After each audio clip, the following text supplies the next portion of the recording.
Yeah, I was playing a real good player yesterday, a lot younger than I am, maybe in his 20s, and I'm 66. And how do you play these young players? They hit a lot of topspin. And so one of the areas I was having trouble, I lost 11-9 in a tiebreaker. And too bad, 11-9 tiebreaker, not bad.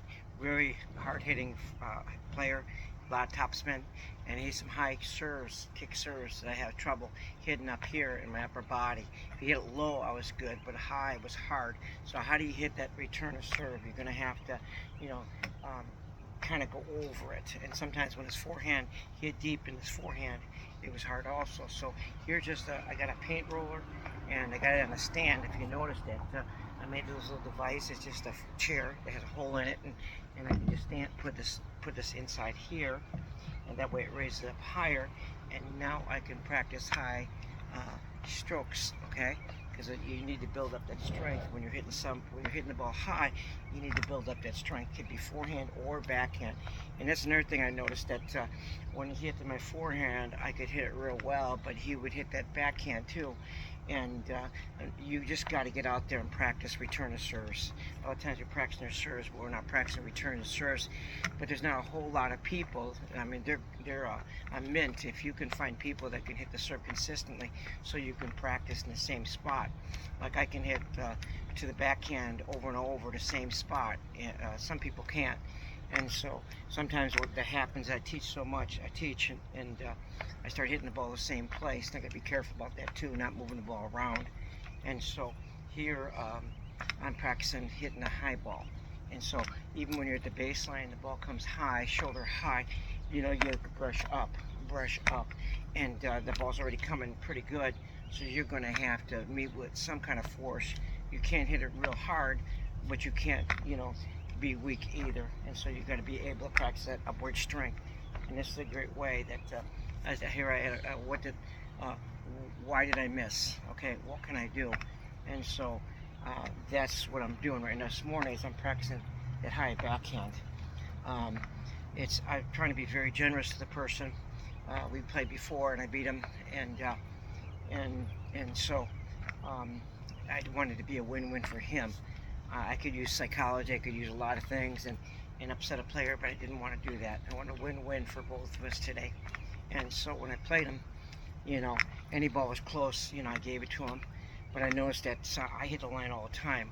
I don't think there was one time that he called my ball to hit the line in. But that's okay, as long as it's a win-win. It was close, it was fun, and he played better. In fact, I encouraged him quite a bit too, I think, by telling him good shot.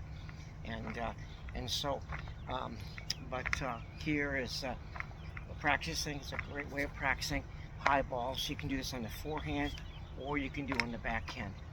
Okay, another thing that I need to get practice is that I can hit a real good left-hand forehand, ambidextrous.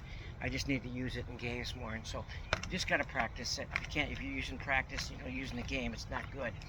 So you got to be able to practice both. And so, just some tips. Okay, so you get the high ball, and so you want to go up. If you're at the baseline, the ball comes high. What a great way of practicing. And so backhand, go up, okay, up, and then a lot of times you can return the ball back up high with spin. And I had a couple balls that floated out. I think 3 of them that I just kind of really hit very good, but that's okay. Here I'm just want to practice the elbow. Come up high, get your elbow up high, and lift the ball up high. Get that, work on that strength that's up here. It's much easier to hit waist level because that's where your power zone is. That's where a good baseball is hit, right there at the right across waist level. So hit most of your balls waist level, but when that ball comes high, you want to be able to get that elbow up and brush up. Or you could say roll up, because this is a paint roller. Kind of roll up, brush up, okay. And some teachers don't like those concepts, but topspin is created from low to high. Remember, low to high. It's not every time I watch these players, unless they're hitting in front of them, okay, like the pros do, and then go across their body. What they do is they go across too quickly and they don't lift at all. And so you can so make sure you're lifting, okay, lifting up on the ball when you hit that mighty forehand.